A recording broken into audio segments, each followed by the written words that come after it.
2026-এর বিধানসভা নির্বাচনে গণনা শুরু থেকে রাজ্যে গেরুয়া ঝড় অব্যাহত। এই পরিস্থিতিতে দাঁড়িয়েও বিদায়ী মুখ্যমন্ত্রী মমতা বন্দ্যোপাধ্যায় তার কর্মীদের উদ্দেশ্যে বার্তা দিলেন, মাটি আঁকড়ে পড়ে থাকতে হবে, যে কোনো সময় ফলাফল পরিবর্তন হতে পারে, সন্ধে পর্যন্ত অপেক্ষা করতে হবে। কি বলেছেন তিনি, শুনে নিন। সবাইকে নমস্কার জানিয়ে বলছি, প্লিজ দয়া করে কেউ কাউন্টিং এজেন্টরা এবং প্রার্থী ক্যান্ডিডেটরা তারা ভোটিং এলাকা ছেড়ে আসবেন না। স্ট্রং রুমে যেখানে কাউন্টিং হচ্ছে, মানে সেন্টারে, সেখান ছেড়ে কেউ আসবেন না। এটা বিজেপির প্ল্যান।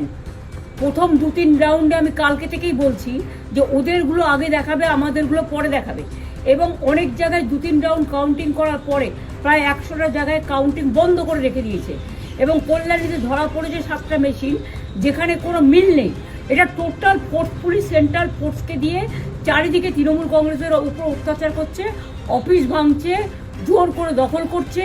এসআইআর নামে আপনারা দেখেছেন ভোট লুট করেছে যাতে যে সিটগুলো জিততে পারে।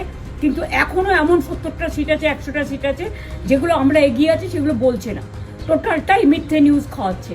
আগে ডিআইসিও এই খবরগুলো দিত, কিন্তু তাকে কালকে চেঞ্জ করে দেওয়া হয়েছে। টোটালটাই ইলেকশন কমিশন নিজের ইচ্ছে মতো খেলছে, এবং সাথে কেন্দ্রীয় বাহিনীকে নিয়ে। এবং আমাদের পুলিশরা টোটাল মাথা নত করে কেন্দ্রীয় বাহিনীর আন্ডারে কাজ করছে। সুতরাং আমি আমাদের কাউন্টিং এজেন্টদের, আমাদের সমস্ত পার্টির কর্মীদের বলবো, অত মন খারাপ করার কারণ নেই। আমি বলেছিলাম সূর্যাস্তের পরে আপনারা জিতবেন। 3 রাউন্ড 4 রাউন্ড কাউন্ট হলেও এটা 14 রাউন্ড থেকে 18 রাউন্ড কাউন্ট হয়, তখন আপনারা জিতবেন। Wait and see, watch.